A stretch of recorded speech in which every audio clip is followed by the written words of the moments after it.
Alors, comment faire durer son couple et vivre une sexualité consciente et épanouie? C'est le sujet que je vous propose d'aborder dans cette vidéo et d'aller regarder et identifier quel est le lien entre faire durer son couple et la sexualité, sans faire de raccourcis un peu trop rapides, mais en tout cas d'aller explorer cette thématique. Alors, je suis Lise Perret, je suis thérapeute et coach spirituel pour les personnes qui veulent vivre l'amour, la bienveillance, le partage et l'authenticité dans leur vie familiale et amoureuse, mais aussi pour les entrepreneurs qui œuvrent à diffuser ces valeurs dans le monde. Alors en fait, ce que j'ai expliqué dans les vidéos précédentes, donc si vous n'avez pas eu le temps de les voir, dans la première vidéo, on a parlé désir. Qu'est-ce qui limite, inhibe ou alors développe notre désir? Qu'est-ce qui explique la fluctuation du désir? Quels sont les leviers qui existent? Dans la deuxième vidéo, on a parlé du plaisir. Comment booster, augmenter son plaisir? Comment découvrir aussi de nouveaux plaisirs? On a parlé slow sex, tantra et puis plein d'autres choses pour amener plus de conscience dans son ressenti et tout ce qui se passe en soi et pour développer tous ces capteurs sensoriels. Et dans la troisième vidéo, on a parlé satisfaction. Alors là, on a élargi un peu plus, on a parlé de la satisfaction dans la vie, dans le couple, dans la sexualité. On a parlé compréhension, connaissance de soi, comment on va s'accueillir dans ce qu'on vit, comment on fluidifie notre communication pour aussi s'accompagner l'un l'autre, comment on s'accompagne dans nos émotions. J'allais dire on gère nos émotions, mais j'aime pas trop cette expression-là, mais en tout cas voilà, comment on vit en harmonie avec elles et on les écoute et on prend en compte nos besoins et on les intègre. Alors cette formation, au début, je pensais vraiment quelque chose autour de la sexualité en conscience. Et puis moi-même, faisant ce cheminement, je me suis aperçue que c'est peut-être une autre exigence. On peut avoir une représentation. Ce qui m'a fait m'intéresser à cette thématique, au début, je vous l'ai déjà dit, c'était moi qui étais à la recherche d'une sexualité plus en conscience, avec une notion de connexion de cœur à cœur, d'âme à âme, avec une dimension spirituelle et énergétique. Alors ce que j'ai pu voir dans mon parcours, c'est que ça pouvait être une nouvelle exigence que je me donnais et que ça aidait pas forcément parfois à lâcher prise ou à être dans l'accueil de ce qui est là maintenant. Ça peut être une nouvelle norme et l'idée c'est pas du tout, c'est pour ça que pour moi c'était important de parler de sexualité authentique. L'idée est pas de dire il faut faire l'amour comme ci ou comme ça, c'est mieux comme ci ou comme ça. Comme j'ai abordé dans cette vidéo, c'est en fait élargir votre éventail au niveau de la sexualité, vous découvrir autrement, et puis vraiment rentrer en connaissance de vous-même. Souvent on pense que la sexualité c'est naturel, c'est parce qu'on se pose trop de questions. C'est nier le fait que notre sexualité est conditionnée. Alors évidemment, avant de mettre de la conscience sur ce qui nous conditionne, c'est le principe, on est inconscient. C'est comme quand on met plus de conscience dans le couple, dans sa parentalité, on pourrait se dire ça sert vraiment à rien, si on se pose pas de questions, c'est facile. Et à la fois, quand on commence à s'observer, à voir comment on vit en soi, à accueillir nos émotions et tout ça, on peut s'apercevoir que ah ouais, mais là, ça me rappelle ça de quand j'étais... Je vois pas pourquoi, en tant que parent, c'est compliqué pour moi. Ça me rappelle ça quand j'étais enfant. Je me reconnais dans tel parent quand je fais ça. Ou alors dans le couple. Ah bah oui, je m'aperçois que je suis en train de refaire un schéma qui me correspond. Qui me correspond pas, qui est un schéma familial. Et si on met pas d'attention dessus, on peut aussi se dire que c'est l'enfant qui pose problème, c'est notre compagnon qui pose problème, c'est notre patron. Ce qui veut pas dire que l'autre n'a pas sa responsabilité, mais en fait on ne saisit pas l'opportunité de la vie qui nous est donnée de mieux nous connaître, mieux nous comprendre, et ainsi aussi ça permet de voir ce qui nous correspond mieux. En tout cas voilà, l'aventure qui vous est proposée, c'est d'apprendre à vous découvrir dans votre sexualité, aussi à guérir des parts de vous blessées qui pourraient monter en conscience, vous accompagner aussi dans les émotions.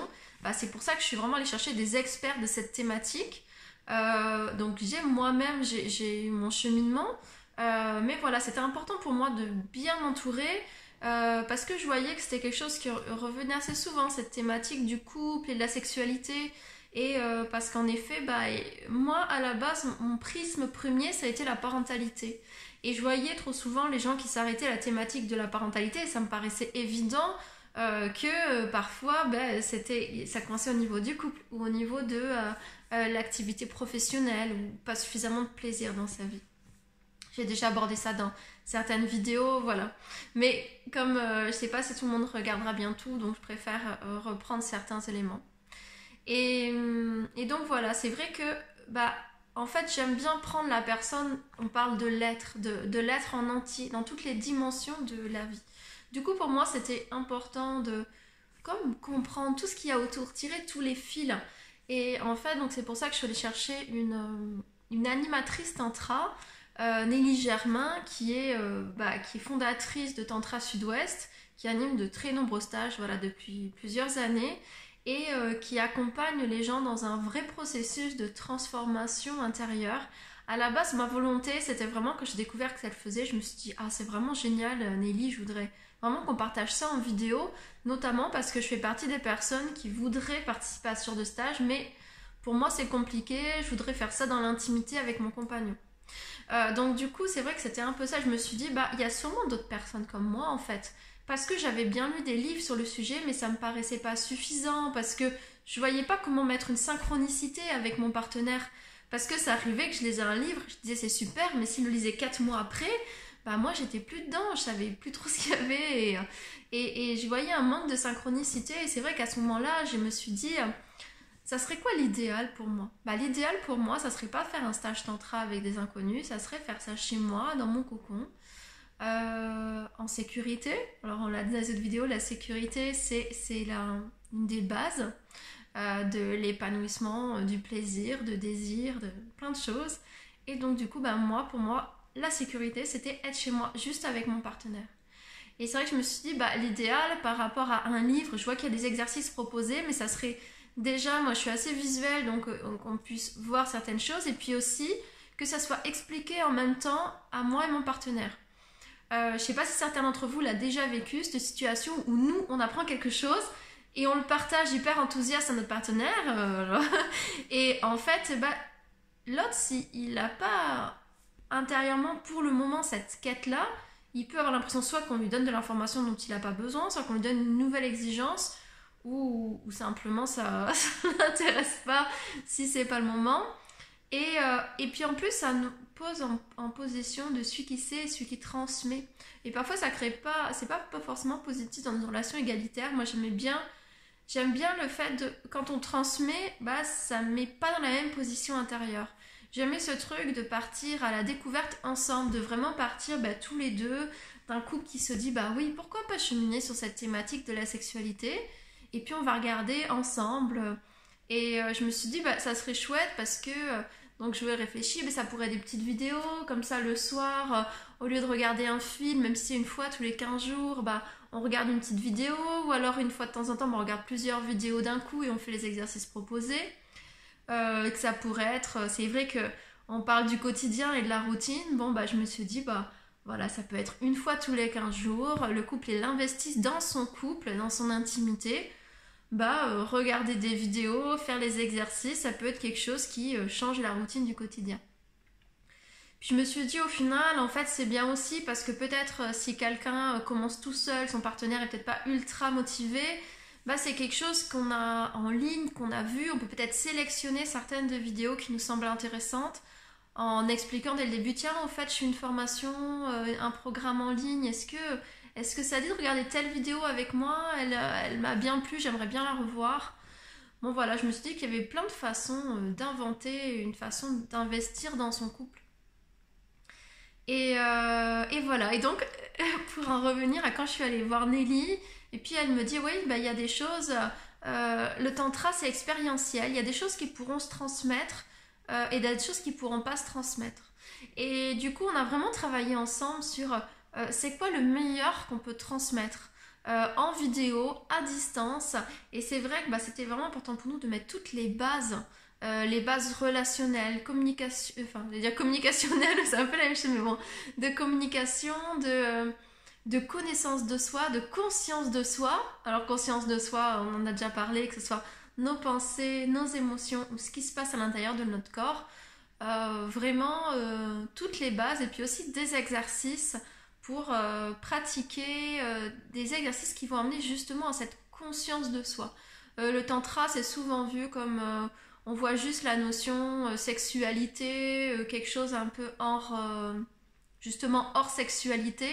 Et moi j'aimais beaucoup l'approche de Nelly qui est sans jugement en fait sur tous les aspects de la sexualité en fait, tous sont ok. Par contre, elle invite à faire des expériences qui permettent d'être beaucoup plus en conscience de ce qui se passe en nous et de vivre même une autre conscience ensemble. C'est-à-dire que dans des espaces créés, du coup, on va être dans des ressentis, dans une conscience comme affinée par rapport à un moment où on ne se pose pas dans le tantra. Alors, même si là, justement, on a sélectionné des exercices qui sont pratiques, accessibles à tous et faciles à mettre en place. Mais voilà, il y a quand même une dimension de on se pose là maintenant. Voilà, et puis ensuite, moi je trouvais ça super intéressant, mais justement avec toutes les recherches, lectures et puis aussi toutes les conférences que j'avais pu faire sur cette thématique de la sexualité, j'avais vu qu'il y avait quand même des connaissances qui étaient indispensables. Et du coup, c'est pour ça que je suis allée rencontrer Nina Notario, qui est une amie, et en fait, j'avoue que c'est la personne qui a fait que j'ai commencé à m'intéresser à la sexualité. Parce qu'à vrai dire, c'est pas une thématique que j'avais énormément conscientisée il y a, je crois, 5 ans quand je l'ai rencontrée. C'est une thématique, voilà, forcément la sexualité, ça fait partie de la vie de tous.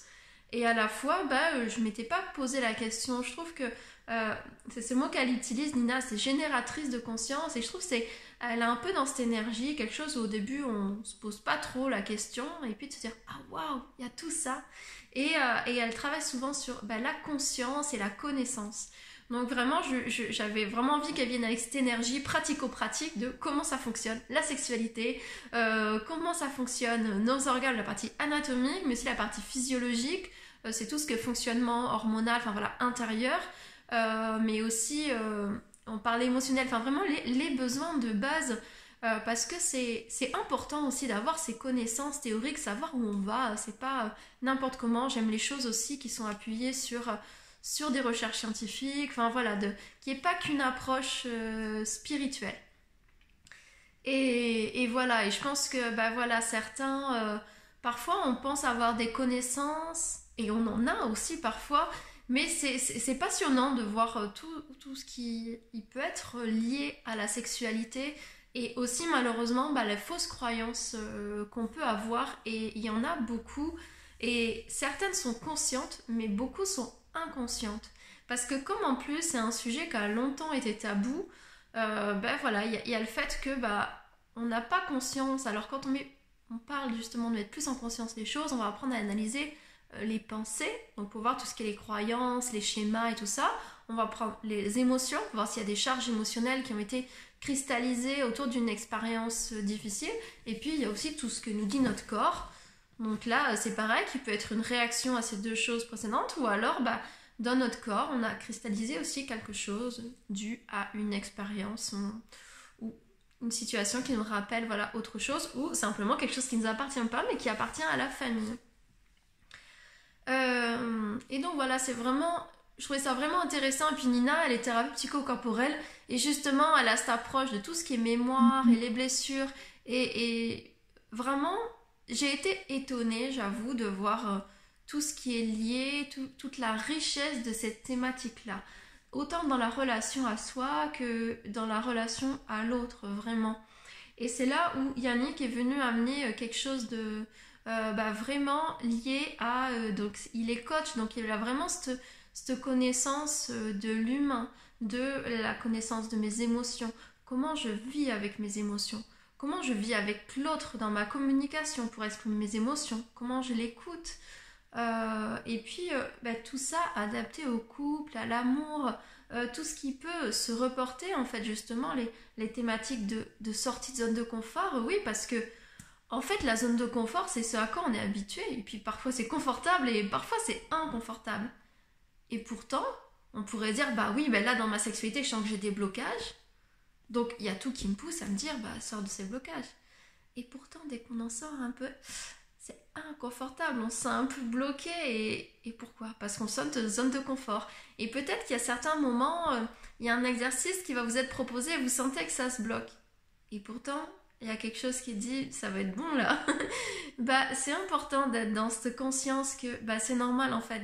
Et de savoir s'accompagner, de savoir se comprendre avec ça que oui, je suis en train de sortir de ma zone de confort. Donc il y a aussi tous les warnings à l'intérieur qui est en train de se dire attention, attention, peut-être parce que ça va toucher à ça ou ça. Donc c'est vraiment important toute cette connaissance humaine autour. Alors pourquoi j'ai fait le lien avec faire durer son couple? Parce que justement, moi je parle de sexualité authentique, mais vous l'avez bien compris, c'est bien plus large. Ça part vraiment de cette volonté de soi, être authentique, être pleinement soi. Donc ça demande d'aller se rencontrer dans cette thématique-là, mais c'est aussi bien plus large. Parce que si on n'ose pas dire des choses dans la sexualité, est-ce qu'il n'y a pas d'autres domaines où on n'ose pas pleinement s'exprimer? Est-ce qu'on n'a pas d'autres domaines où on n'ose pas pleinement être soi-même? Je parlais par exemple dans une des vidéos de la maman qui venait me voir pour des problèmes avec son enfant et au final on voyait qu'elle avait zéro en plaisir personnel. En effet, c'est lié aussi, notre capacité à nous faire plaisir, à prendre soin de nous. Et tout ça, c'est vraiment lié aussi. Et c'est vrai que ce sont des thématiques qui vont beaucoup plus large. Ma capacité à ressentir mon désir. Quelles sont mes envies profondes? Et ça peut être lié à des projets aussi, qu'à la sexualité. Mais c'est pour ça que ça va chercher beaucoup plus loin. C'est l'autorisation que je me donne à être pleinement qui je suis. Et la sexualité, c'est vraiment le fondamental de l'élan de vie. Et moi, c'est ça qui m'a passionnée, de voir qu'en fait, en allant explorer cette thématique de la sexualité, en fait, j'ai passé des barrières dans ma capacité à être qui je suis, à m'autoriser à certaines parts de moi-même, à m'accepter là-dedans aussi. C'est un peu quand on parle de part d'ombre et lumière. Et dans une démarche spirituelle, développement personnel, souvent on cherche le meilleur de nous-mêmes et on voudrait être que lumière. Et j'aime bien cette notion voilà, de ombre et lumière en fait, et que parfois on est voilà, dans une vision d'un nous idéalisé, d'un monde idéalisé, et puis il y a quelque chose de noir qui n'est pas bon. Et c'est bien de voir les choses comme un équilibre en fait. Et d'apprendre à se regarder tel que l'on est, d'apprendre à voir même les parts de nous qui nous font peur. Donc ça peut être dans la sexualité, mais forcément c'est dans notre vie aussi. Parce qu'on vit avec plein d'envies différentes. Là, on parle d'envie, mais quand on parle de projets professionnels, de projets de vie, de projets amoureux, parfois ça va dans des sens un peu différents. Comment on fait le lien et puis comment on fait quand il y a un des désirs qui n'est pas tout à fait aligné à ma conception là ou à des croyances ou à des normes que je vois autour de moi. Comment est-ce que je m'autorise à aller vers ça? Ou est-ce que je m'autorise pas et je tue mon désir? En fait, c'est le même processus qui se joue. Est-ce que j'ai de la facilité à aller vers mon plaisir ou est-ce que je remets toujours à plus tard? Je trouve toujours une bonne excuse de ne pas le faire. Pourtant, au final, vous savez que ça serait possible. Mais est-ce qu'il y a une part en moi qui remet toujours le plaisir à plus tard, soit parce que j'ai peur d'aller rencontrer cette notion-là, inconsciemment? Pourquoi? C'est tout ça qui est intéressant d'aller rencontrer. Mais c'est vraiment bien plus large en fait. En quoi je m'autorise à être pleinement moi-même dans toutes ces dimensions, toutes ces envies, tous ces plaisirs. C'est un peu prendre plus de place et s'expanser. Et pourquoi faire durer son couple? Parce qu'en fait, moi je crois sincèrement que un couple qui dure, c'est un couple conscient et authentique. Alors, évidemment, hein, parfois l'authenticité nous amène sur des chemins différents. Mais je crois vraiment c'est une question d'intégrité en fait, de qu'est-ce qu'on a envie de vivre et qu'est-ce qu'on a envie de s'offrir. Et à la fois passer des années avec quelqu'un qu'on ne connaît pas vraiment. Et trop souvent en fait on s'enferme, on enferme l'autre dans les cases qu'on connaît déjà de lui-même. Et c'est vrai, notre partenaire, il est comme ci, il est comme ça, et puis on a l'impression de le connaître bien. Assez rapidement, on oublie en fait, un peu comme on réapprend à s'émerveiller des choses, de voir comme si on les voyait pour la première fois comme un enfant.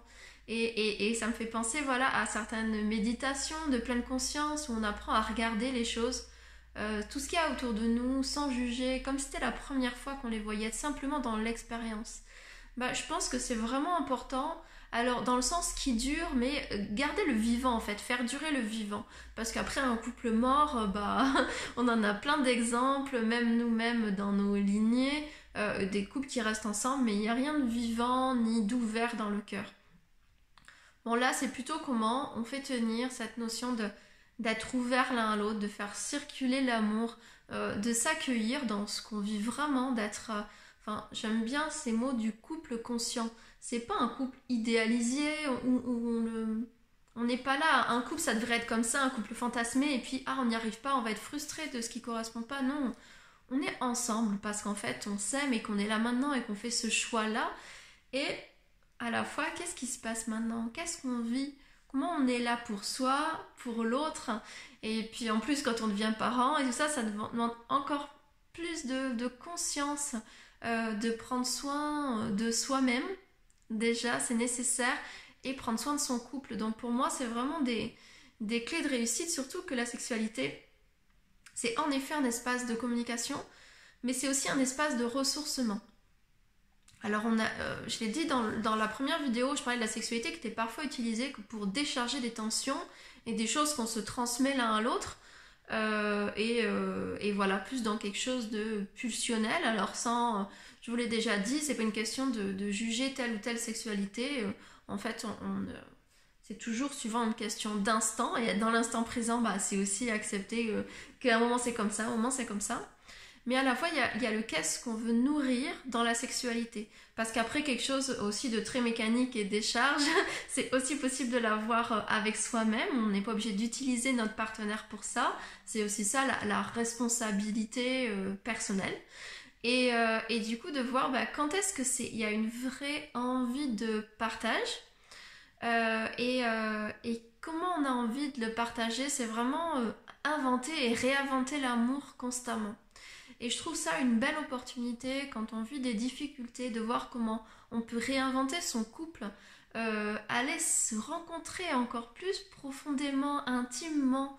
Et, et, et il se trouve qu'assez souvent, des fois, c'est dans ces moments de difficulté où il y a de la vulnérabilité, où il y a une brèche qui se fait qu'en fait, parfois, mais en fait, on rentre encore plus en profondeur dans la relation et dans cette notion d'authenticité et de partenaire de vie. Et c'est vrai que la sexualité, c'est aussi un espace où on peut explorer une autre façon d'être présent l'un à l'autre, en tout cas dans cette notion de conscience, et un espace qui peut nourrir bah, quand on se crée des espaces de partage qui peuvent vraiment, c'est vraiment nourrir l'âme, un espace où on apprend à se redécouvrir l'un et l'autre. Parce que c'est vrai que bah, parfois, voilà, ça peut être se retrouver en tant qu'amant, il y a notre relation de partenaire, parfois nos relations de parents, peut-être même des fois de collaborateurs, enfin, ou professionnels. On échange sur plein de choses dans la vie. Et de se créer ces espaces où on se reconnecte d'âme à âme. Alors c'est dans la sexualité, mais parfois ça se vit dans rien. En fait, la sexualité et la sensualité, moi j'aime bien plutôt ce mot de sensualité, elle est partout. Parfois c'est simplement en se regardant profondément dans les yeux. Il y a comme quelque chose qui se détend à l'intérieur de nous. Quelque chose qui fait qu'on repose, on laisse poser les tensions de justement peut-être de toutes les prises de tête en tant que partenaire qu'on a sur la facture, le machin, le truc, le projet ou en tant que parent. Et à un moment on retombe l'un face à l'autre presque dénudé et c'est encore une position que les moments où on va s'accueillir dans nos émotions, nos pensées, nos ressentis, vraiment d'être présent l'un à l'autre. Et je trouve dans cet espace il y a un espace d'amour pur et sincère et voilà, et qu'il peut être retrouvé dans la sexualité, elle peut avoir un autre goût aussi. Ce qui ne veut pas dire qu'elle peut être tout le temps comme ça, mais elle peut vraiment nourrir l'âme dans ces moments où on se sent vraiment présent l'un à l'autre. Mais ces moments, pour les vivre, il faut réussir à sortir tous nos conditionnements de la sexualité, c'est pour l'orgasme, c'est ça, faut ci, faut ça, ça doit être comme ça, mince, je bande un peu moins, il faut repartir. Non, c'est vraiment d'être connecté l'un à l'autre dans la présence, dans ce qui se passe là tout de suite et de se retrouver l'un face à l'autre. Et ça, c'est vraiment pour moi nourrir l'âme. Et comme je disais, c'est pas une nouvelle norme de sexualité, c'est pas que la sexualité elle doit être que comme ça, mais en tout cas découvrir ces différents aspects de la sexualité, ça permet de vraiment aussi créer des espaces de nourriture de l'âme à deux. Et pour moi, en tout cas, c'est toute cette palette-là d'apprendre à identifier ses besoins, prendre soin de soi, se créer des espaces de couple, de ressourcement, ne serait-ce que par la formation, de prendre l'habitude de régulièrement prendre des temps ensemble et pas un soir où on va juste regarder un film, où on va faire ce qu'il nous reste à faire à la maison ou autre. Enfin, non, d'être vraiment un temps consacré au couple. Je pense que c'est vraiment une bonne habitude à prendre, parce qu'en effet, ça se perd un peu dans la routine. Et puis, alors des fois, le seul moment où on prend un moment pour le couple, c'est pour régler un problème. Bon là, non, c'est juste pour du positif. Juste passer du temps agréable ensemble, sans se mettre la pression, juste prendre soin de soi et de son couple. Voilà, sans non plus être dans la distraction, parce que parfois on va se dire tiens bon, on va aller pour notre couple, on va faire quelque chose, et ce qui est génial en fait pour s'amuser ou autre chose, là c'est la distraction, et là c'est plutôt dans la présence.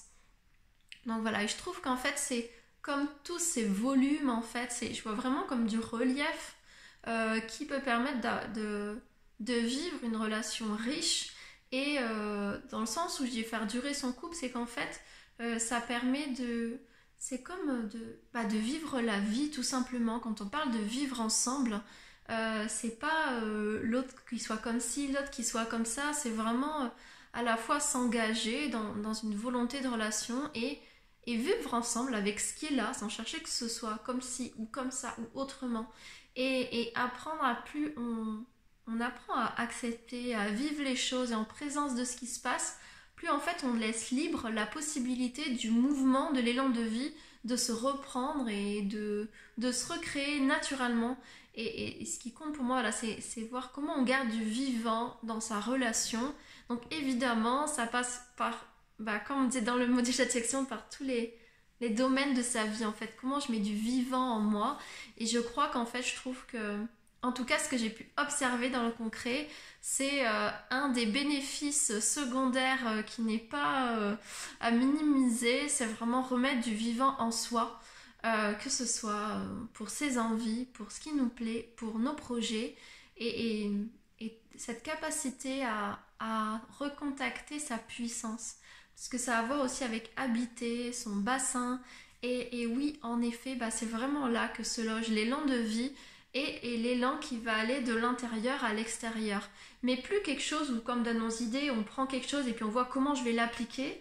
Non, c'est vraiment, on va au fond de nos entrailles. Qu'est-ce qui vit vraiment? Et quand on va rencontrer son vrai envie, ses vrais besoins, ce vraiment en quoi on croit, là, en fait, le moteur intérieur, il est naturel. Il n'y a pas besoin de se pousser aux fesses tout le temps, parce qu'en fait, c'est simplement ce qui vit en nous et l'expression de la vie qui passe à travers nous. Donc voilà, pour moi c'était une joie de vous partager tout ce contenu.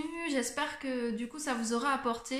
Si vous voulez en savoir plus sur la formation, vous pouvez cliquer sur la page de vente. Vous allez voir tout le descriptif de qu'est-ce qu'il y a dans la formation, qu'est-ce que ça va vous apporter. Voilà, tout plein de détails complémentaires. Voilà, et puis n'hésitez pas sinon à poser les questions si vous avez besoin de plus de renseignements. Voilà, je vous souhaite une très belle fin de journée, et puis au plaisir de vous retrouver dans le cadre de cette formation, en sachant que vous aurez un contenu vidéo que vous pourrez suivre. En fait, il y a 3 modules. Sur le premier mois, vous avez accès au premier module sur tout ce qui est le désir.